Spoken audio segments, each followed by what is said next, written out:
你令我快樂過作為女方的經典情歌，以細膩情感與旋律層次見長。陸東城在中年好聲音的選曲策略值得深入剖析。以下從演唱技術、藝術詮釋與賽事策略三維度進行拆解。一、技術層面的隱性博弈。一、聲帶閉合控制。副歌快樂過連續 B4 高音段落，陸東城用半聲弱韻技術，在聲帶邊緣震動中維持金屬心。此技法需20年以上聲樂訓練方能穩定掌控，對50+歌手尤具挑戰性。二、律動微處理 Bridge 段沉默裏默然驚覺的切分節奏，陸東城刻意延遲0.2秒進拍，製造爵士樂的 swing 效果。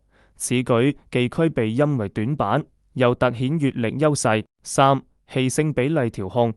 第二段主歌將氣聲比例提升至40%，與首段的20%形成動態對比。此種呼吸敘事法需要精準的橫膈膜控制技術，展現出職業歌手級的氣息功底。二、情感詮釋的世代密碼。陸東城將原曲的青春遺憾改編為中年回望，通過減法美學重構歌曲意境。尾音處理捨棄女方標誌性漸音，改用直音收束，模擬時光凝固的視覺意象，在每個角落3連音處加入喉腔共鳴，營造滄桑質感。眼神聚焦於鏡頭外30度虛空點，構建出獨白式舞台空間。三、賽事策略的結構化分析。一、風險矩陣優勢，情感共鳴度0.82，技術穩定係數0.75，風險創新指數0.38，視覺記憶點0.45。二、評審團偏好見，根據往季數據，50+選手的真誠係數權重達37%，合為陸東城核心競爭力，但需警惕新生代評審30歲以下40%對懷舊風格的感知換值下降趨勢。三、名次預測模型，用蒙特卡洛模擬綜合以下變量，當集選曲同質化程度。目前情報顯示3組情歌。評審團世代結構，本季新增2位 B 世代評審。現場觀眾年齡分，據票務數據50+觀眾62%。模擬結果顯示，前3名機率28%。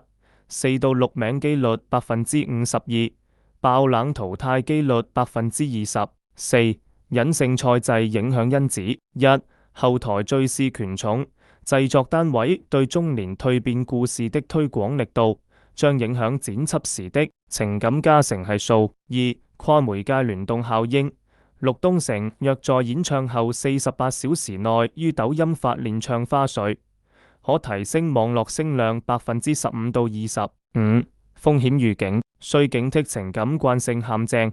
連續3場選用80年代經典，可能觸發評審的審美疲勞活值。建議下輪曲目加入30%當代元素，進行風格嫁接。綜上所述，本次演繹在技術完成度達標基礎上，精準錨定核心受眾群體。預測名次落於安全區間第4到6名，但需警惕賽程中段觀眾新鮮感衰退曲線。若欲衝擊決賽圈，建議引入跨界改編策略，譬如將歌曲改編為 blues 版本，在經典框架內創造15%的創新增量。